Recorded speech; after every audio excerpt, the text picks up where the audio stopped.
As social media has evolved, so have the ways that people seek to get business. From Facebook to Twitter to LinkedIn to whatever comes next, we all have to be on the lookout now for when social media conversations turn salesy, and every conversation is suspect. Increase sales, improve margins, and grow your business. Guaranteed. TopSecrets.com. Now, David Blaze. Hi, and welcome to the podcast. Today, co-host Chris Templeton and I will be discussing the idea that as more and more poor quality salespeople turn to social media, nearly every conversation we have becomes suspect. Welcome, Chris. Hi, David. You know, it is a growing trend, isn't it? You post a question or a comment on social media, people essentially start spamming you as a result with pitches for their products, that sort of thing. Where do you draw the line between helpful content and a blatant sales pitch if you're on the delivery end of that type of thing? Yeah, it's a great question because as salespeople and as business owners, we know that we want to have conversations online that could potentially lead to a sale, but we don't want to do it in a way that is just us being obviously self-promotional. So there is a fine line there. And I've really noticed this recently over the course of the past really month or two, and particularly even in the past few weeks, I've become more and more aware of it. And as I have, I've just noticed it everywhere. It's like that thing where you buy a certain type and color of car and then all of a sudden you keep seeing that. I've been seeing this on social media all over the place lately. Someone will post a comment. And in fact, the situation I had recently was I had asked a question on social media. I asked if people got their leads primarily online or offline.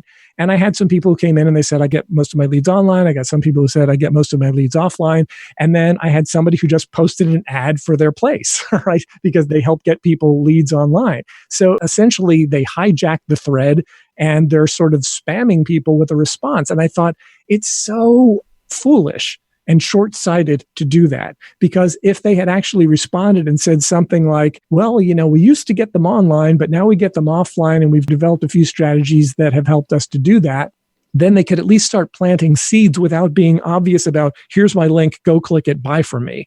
And I think that's where people are getting a little more skeptical. One of the things that I always noticed, I was in web development for many years, and the thing that I loved in web development was people that had bad web developers that would come to me because the bar was so low that really exceeding expectations was so easy. And I think that this is exactly the same thing where you've got somebody who doesn't have the presence of mind to say, hey, how can I help somebody to understand or have a different perspective on the question that's being asked, like you asked, and talk about solutions that work without it being a pitch and still make it clear that that's what you do, but it's more informational. And I think that this just creates this great platform to exceed people's expectations. But that's a great way to knock people's expectations about you down to pretty much the basement, don't you think? Yeah, and so much of it is just about being a decent human. You know, it seems so simple. It's like that book, Everything I Need to Know I Learned in Kindergarten or something that was out a long, long time ago. But that idea, just sort of be nice to people, treat people well, it's all such basic stuff, but it's basic for a reason because it's important. And I had a situation recently on LinkedIn where when somebody new would connect with me, I'd send them a greeting message and I would just basically say, hey, great connecting with you on LinkedIn. If there's anybody in my network that you'd like to meet, please be sure to let me know. I'd be happy to arrange an introduction because I figure, okay, that's just sort of offering something that's nice and helpful. And there was this one guy who replied back and he's like, well, why would you do that? And I'm like, well, because if we're connected on LinkedIn, if there's somebody that you'd like to meet, if I know them, I'd be happy to arrange an introduction for you. And he's like, well, how do you make money doing that?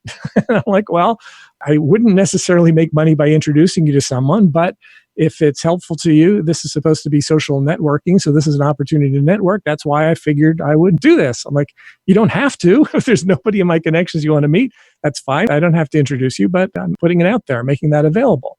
So very skeptical. And so he finally came back and he came up with somebody that he wanted to meet. So he gave me the name of the person that he wanted to meet. And I said, okay, fine, I'll arrange an introduction.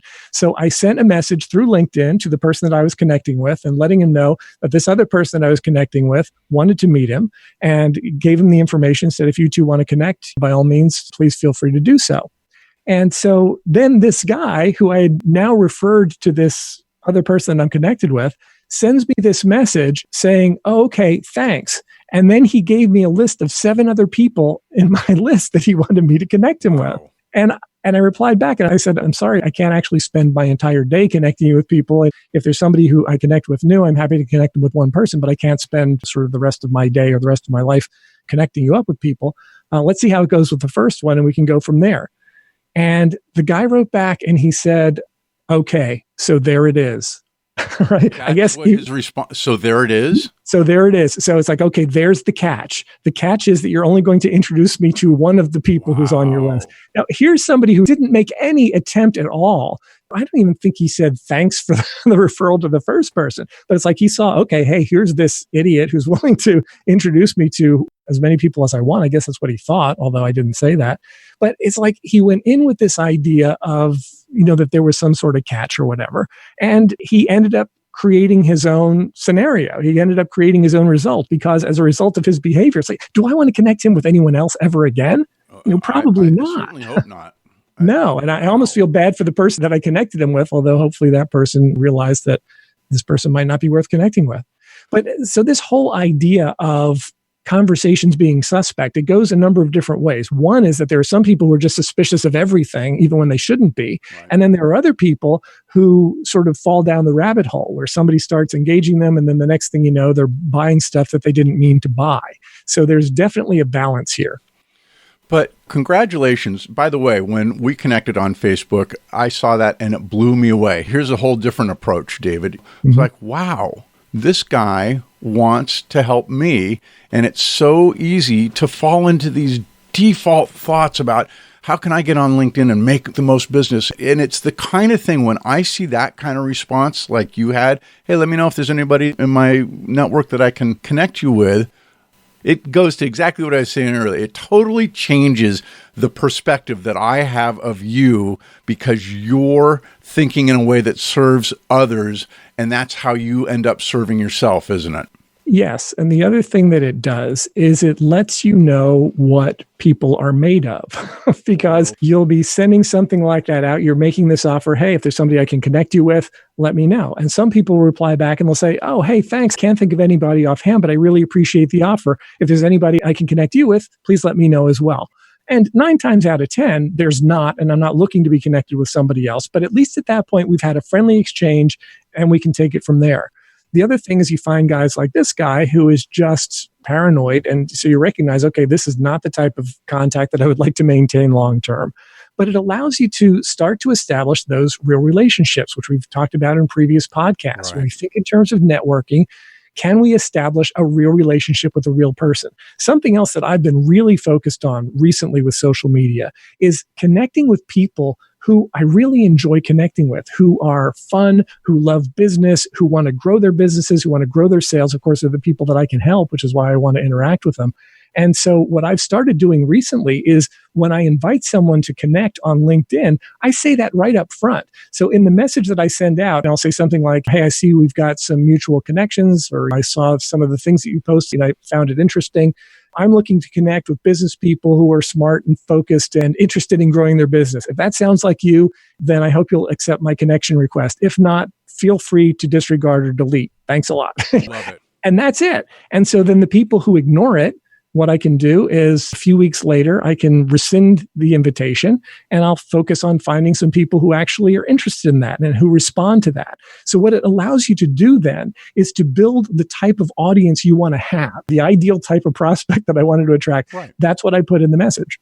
Somebody who's engaged and excited. And you contrast this to the guy in the first story who's looking for why you're not authentic and probably thinks that the best thing he can do is have 3,000 contacts in his network. And I almost get nervous about somebody who's got 3,000 contacts in their network. It's like, you know that many people? I'm not so sure. But taking it and turning it on its head and making these kinds of approaches that you're talking about to people, it makes you more memorable, it makes them more interested, and they can tell your substance right out the gate. Yeah. You raised a great point. It's something I'm going to have to examine because I've had my LinkedIn account for a long time, and there were a period of years where I really didn't do much of anything with it. But I had people who would request a connection with me, and I would just say yes. Yeah. And so I've got a lot of connections on LinkedIn, many of whom I don't know. Right. I probably need to go through and do some extensive house cleaning in that regard. And it's going to be very easy to do because there are so few people who really post interesting stuff consistently, who sort of meet the criteria that I'm looking for in a business connection. Right. I mean, the types of people who listen to this podcast, if you've been listening to this podcast for any length of time, if you get value from it, be sure to connect with me on LinkedIn because chances are what I'm saying will resonate with you and that'll be a good fit. If not, then you wouldn't be hearing this, so I'm no point in talking to you, right? But just sort of looking at that and saying, what's the ideal criteria and how can I connect with more people like that and sort of jettison the rest? And I think the other thing that's worth looking at is there some kind of an easy outreach that I can do to each person, see if I get a response, and then if I don't, say, hey, it's okay. Best of luck to you. Right. Yeah. And you don't even have to say that because if they ignored the invitation, you can just withdraw the invitation and you're done. Yeah, exactly.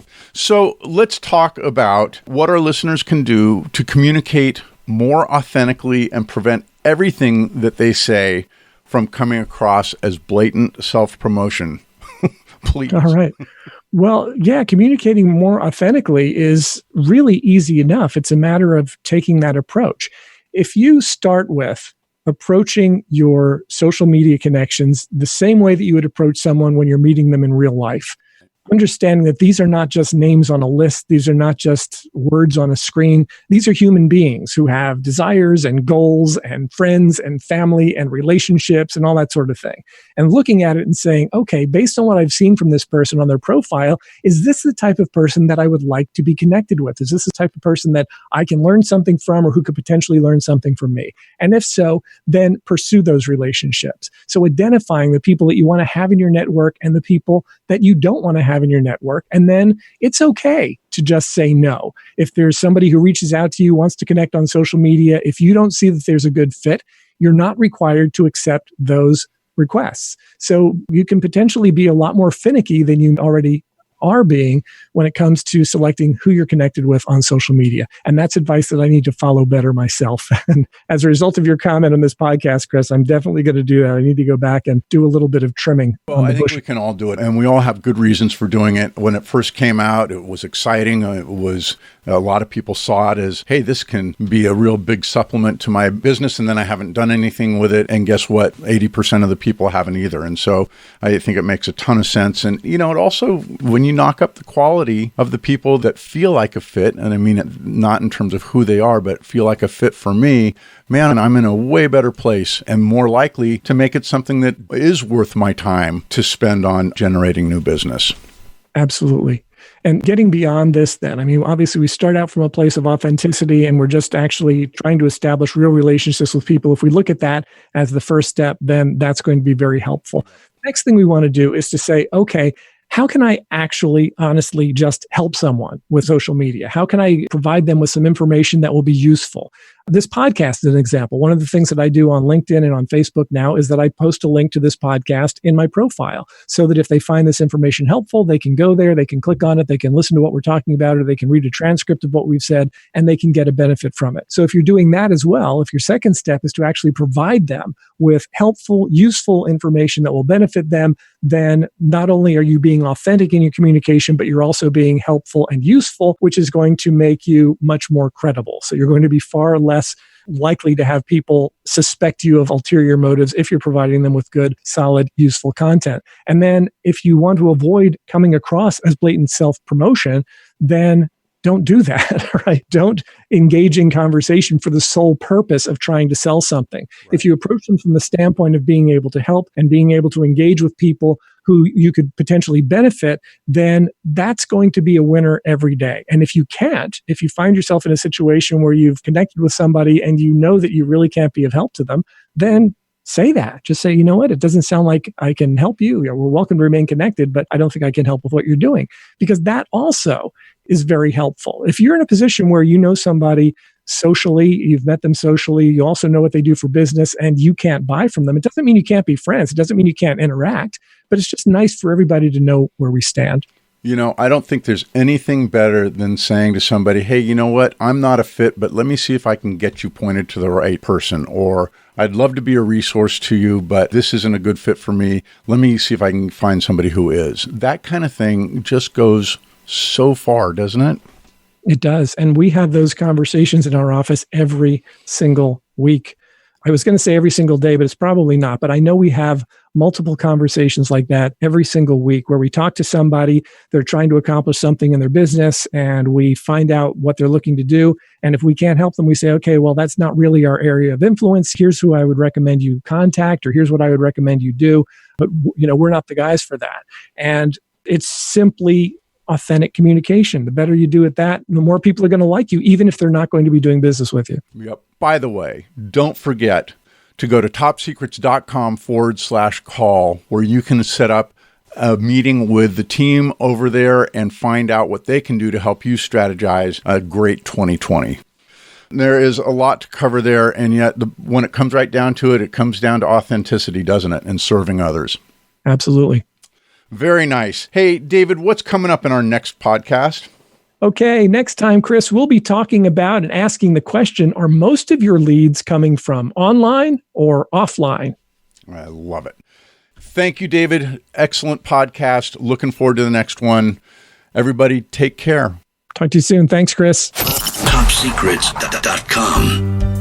If you're tired of flat or declining sales and losing business to your competitors, be sure to check out my latest web presentation entitled Programming Clients to Choose You.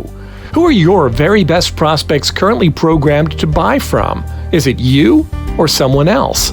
If you want it to be you, visit topsecrets.com/choose and register for the free presentation now. That's topsecrets.com/choose. Increase sales, improve margins, and grow your business. Guaranteed. Top Secrets.com.